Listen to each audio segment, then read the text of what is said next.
Hello, hello, hello, everyone. I'm Alex Levin, and we're here together, whether in real time or delayed, delayed, uh, to meditate, to get still, to get silent. My name is Alex Levin. Did I already say that? And the sit will be about 12 minutes. I tend to talk a lot through the meditation. Oh, hello, hello, Mary Beth. Welcome. And welcome to all of you in real time or whenever. I tend to talk a lot through the meditation, and when I feel self-critical of that, and I do intend to leave more periods of silence, and then I sabotage myself. But there was a teacher I met through a retreat setting. Sharon Landreth is her name. She resides in Colorado. She was a student of Adyashanti as well as I was his student, and he was to teach the retreat, but he could not and ended up having his teaching covered by his wife for part of it, Mukti, who is a fabulous teacher, and this woman, Sharon Landreth. I fell in love with both of their teachings. I had met, and I think maybe I'd even been on retreat or attended something with his wife, Mukti. But Sharon was new to me, and she has a very, how can I put some words to her style? She has a very big presence. She has this beautiful white hair. She has an American Indian background in her. And I was especially remembering one meditation where it's at the beginning of this recording, I was talking about the weather, how we talk about it, how it's pertinent to us, and yet we use it to bridge, to make small talk, but I think it's much bigger than small talk. Anyhow, one of the meditations she guided us in was and she was talking the whole time. It was like a 30-minute meditation. And she was guiding us in our bodies as if we were the cosmos, the earth and the waters and the skies and the heavens and the universe and the stars. And it was a super powerful meditation for me. Anyhow, so not necessarily a bad thing to have a guide guiding you through silence, but and one of the challenges of getting really still, of sitting, of this form of meditation practice where the invitation is to stillness, and as Eric Schiffman says, without holding or forcing yourself to be still is my word, the forcing there, is we come up against this silence, we come up against this edge of a forest of unknown. We come up against something that may feel extremely fearful to us for some reason. And I was looking for some information that I'd read in Adyashanti's book, Emptiness Dancing, which is, if you haven't read that, it's one of my hugest inspirations, but I think I gave away my hard copy. One of the chapters in there, he speaks of what we're most afraid of is not, and I forget what that is. It's the thing we would think that we're most afraid of, and maybe it's just fear itself. But what he says is what we're most afraid of is loss of control. What we're most afraid of is loss of control. So you could try on how that might feel for you, if that might be true. And sometimes when we hear these kinds of statements, and I think that he would be the first to say or to line up with others who I like to teachers who I respect and feel this permission of teachers, or not only permission, but invitation to check it out for ourselves. If anything is ever said by a teacher, but not to take it on faith value, but to check it out for its truth ourselves. And so check out that statement. How is that for you? Maybe you resist it. Maybe it's not true, but maybe it might be partially true. Is the thing that we fear most loss of control? I think that could be very well true for me. And I think one way it manifests for me is, and in meditation, it's as if we, instead of going to that space where I'm not sure where I am, I'm not sure of anything, I'm in just opening to the, the huge unknown, which is, again, as Adyashanti points to, which one is greater? That what you know, or that what you don't know? Another good koan to gnaw on. So I find myself yearning for often one more minute. And in meditation, maybe it's not one more minute. I'm often wondering how much more time there is, even though there are moments of really enjoying it. But one more thought, one more project. If I can just figure this out, that's what the mind seems to do. And Adya talks about the mind as a seductress. Oh, you can get back to meditation just after this one, solving this one thought project. I have suggested, if you haven't yet, to check out Annie Moyer's Dharma talk and meditation, which I'll be subbing for this coming week on Wednesdays at 7:30. It's at the studio, but also streaming here on YouTube, 7:30 on Wednesdays Eastern Time. This last week's was especially rich, and she talks about attachment and what we look toward, what these projects that we get drawn to. I'm going to quote from her, that one last thing that's going to satisfy. And maybe for a little different reason, she's talking about that emptiness inside us, but that's part and parcel of what I'm talking about. That unknown, that unfinished, that identity of ourselves that is just too small, because it's not who we really are. And a quote in there that so struck me, it's at about minute 40, but do listen to the whole thing to give it context. This is Annie Moyer.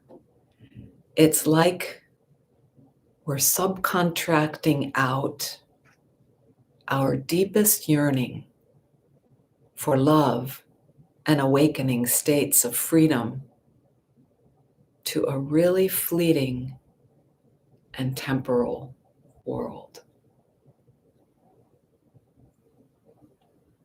It's like we're subcontracting out our deepest yearning for love and awakening and states of freedom to a really fleeting temporal world. And there she's citing to, how we get drawn into scrolling through our news feeds, our social media, our phones, our laptops. Matur, is his name Matur? Gabe Matur? He's a psychiatrist who speaks of addiction, very famous. He's from Canada, and you may have heard of him. He has talks on similar topics.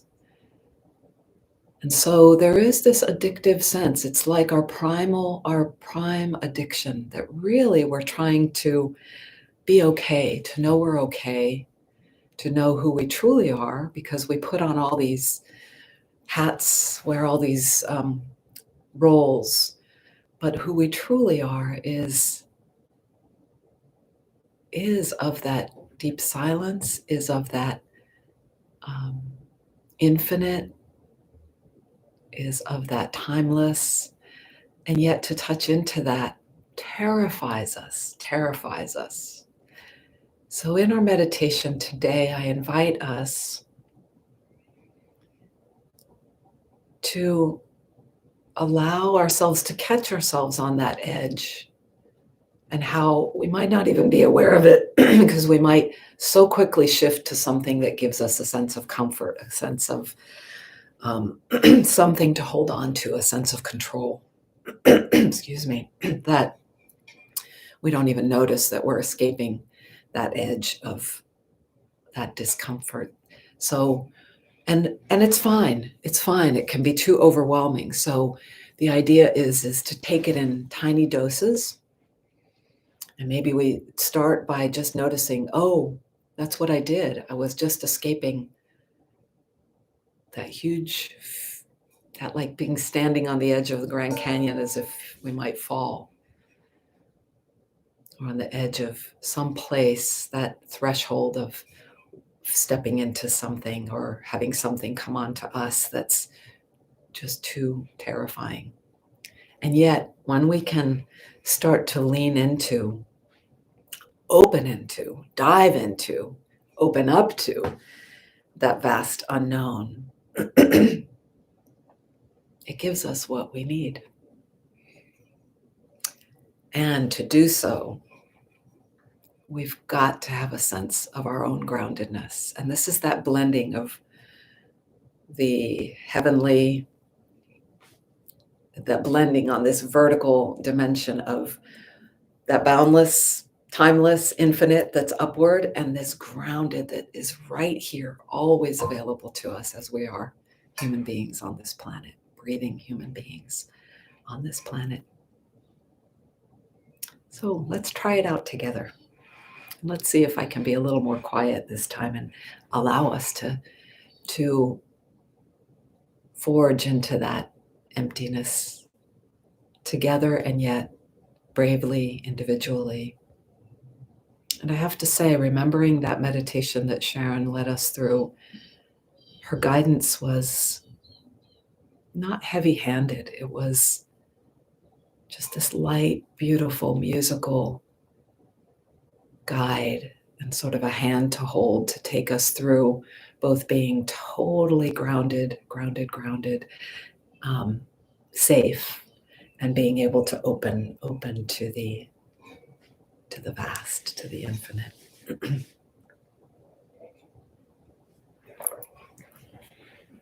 So set up your position. That position might be sitting, it might be lying down, it might be on your side, it might be on your back with your legs up something. We'll begin and end with a bell and a bow. And when you take your bow, try to do it not mechanically, but with consciousness of how your body feels, what your emotional tones are, what the weather inside and around is. To see, it's not just something that I'm imposing to ask you to do, and it's not simply the marking of the beginning and the end, although that's an important role of the bell and the bow. But there's a dedication, a commitment, a dedication from yourself, from each of us, to this practice, and then to the transition from the practice, or from this transition, from this interaction, and marking the beginning of this special practice, marking the end of the special practice, and the beginning of what's next for us.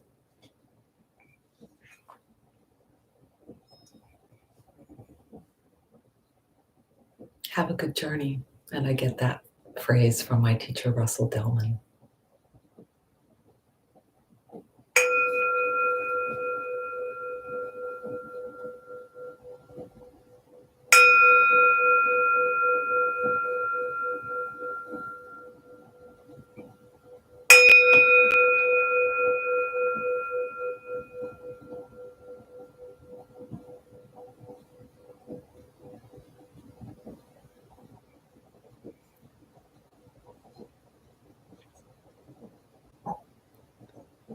So I'm taking the bow after the bell, since I had to use my hands for the bow.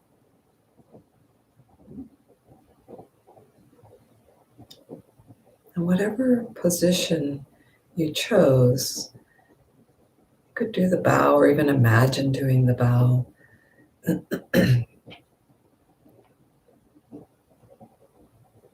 In these first moments, sometimes it's just a few seconds, or sometimes it takes a longer time to settle into that ground aspect, to really finding that. And the ground, you might think of it as what's under us, the planet, the floor, the carpet, the cushions, the chair, the couch.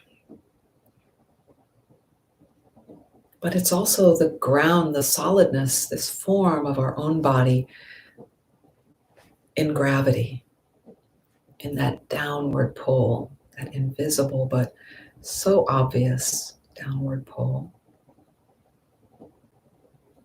And we might find, as I do a practice with a partner, and some of the imagery we've used is leaves falling in the fall and how they dance their way downward, or parachutes coming down, or waterfalls, or elevators.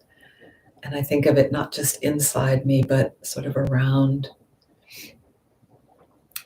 That those points, those objects help us to scan through the cells of our body, through the parts, the geography, the landscape of the body.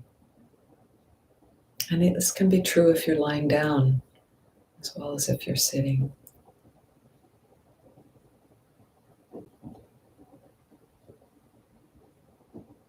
Take all the time you need with that, return to it, to that groundedness. And you might find right within the groundedness, its opposite, this levity that's lifting up, that even if your body is, say you're just lying on your side, curled up in front of a fire for this practice, that you feel that downward pull, and in the same time, there's a force that comes up. So if we're sitting upright or standing, by really finding the gravity fully, we find that opposing force that helps us to align within this three-dimensional grid of gravity. It can actually hold you upward. So that we need to exert less and less effort in the shoulders and the throat and the side rib cage muscles and in the golden ball of the belly. But it's just finding that just right, relaxed downward.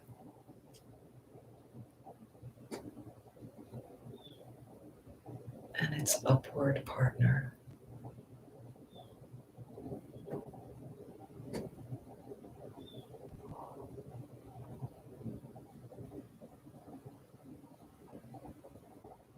Our breath is here. Our breath helps with both of those directionalities and opens us to the sensing outward, to the sides, front, back, circumferentially, spherically.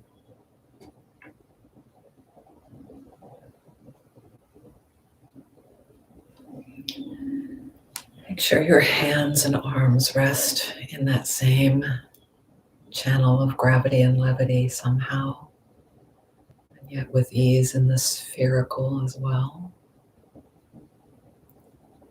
And the ball, the sphere of the belly, the sphere of the heart, the sphere of the head.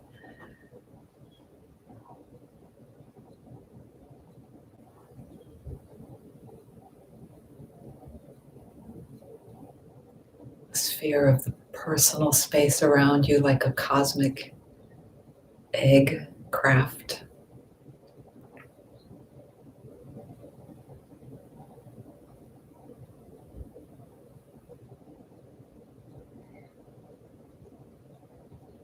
Eventually being aware of what the spheres of your eyes have chosen.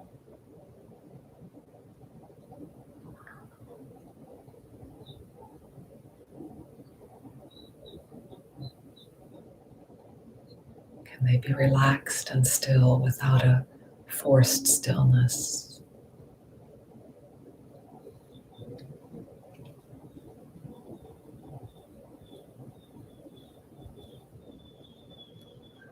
And our attention may turn, as we've been noticing, all these things that are familiar, and yet maybe some unfamiliar have arisen.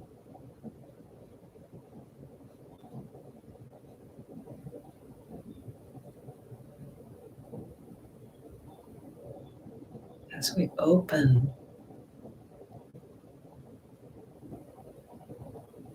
that aperture, our attention has been focused perhaps to the parts of us, parts of our experience that I've put into words.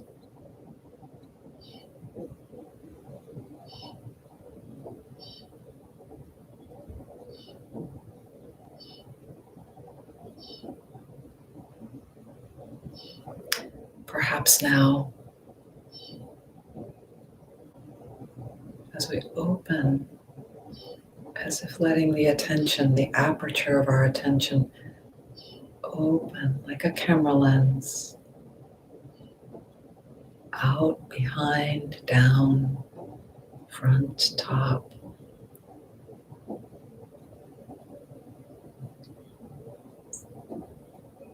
Groundedly present, yet open.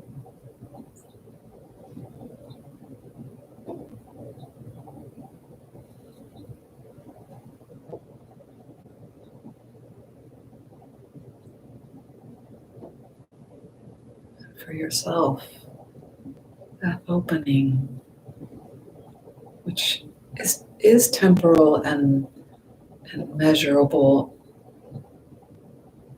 and finite in some ways in our mind, because our mind, I don't think, can grasp, can really fathom the infinite.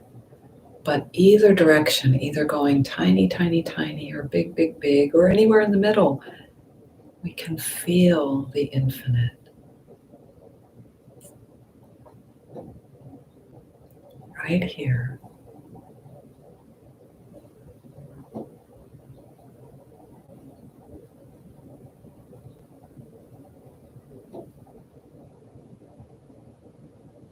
Yet it has no qualities, and yet we can know it.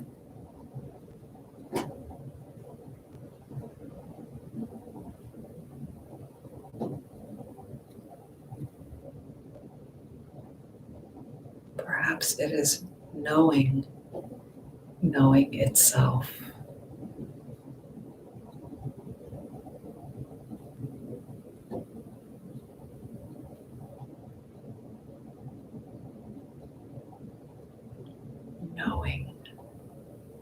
Knowing itself.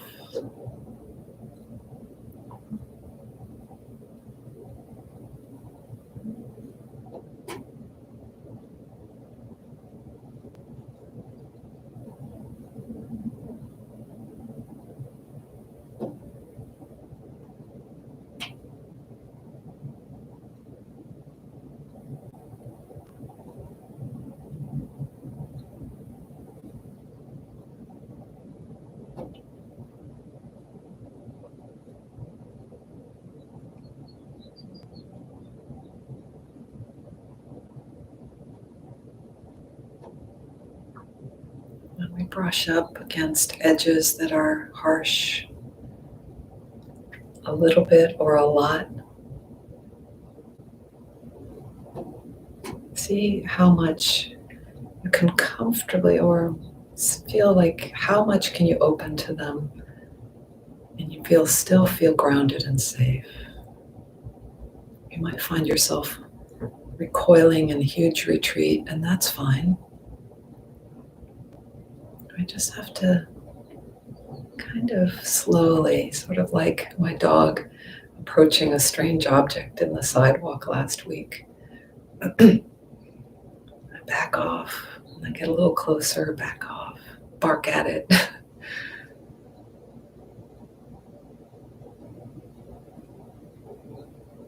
till you can really see what is it.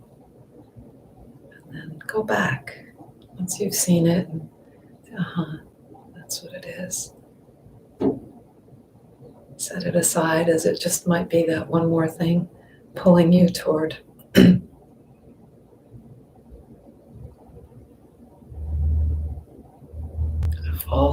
false satisfying of your yearning.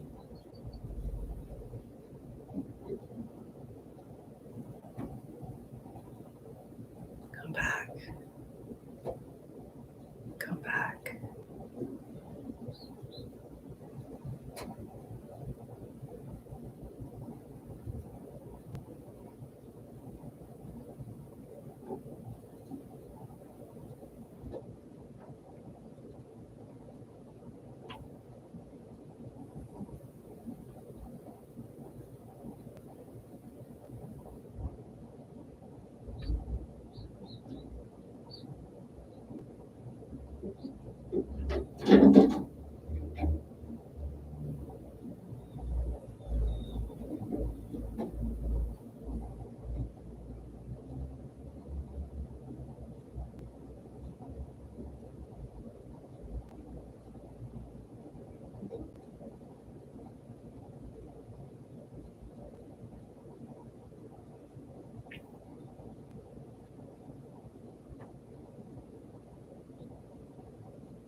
Bow and a bow.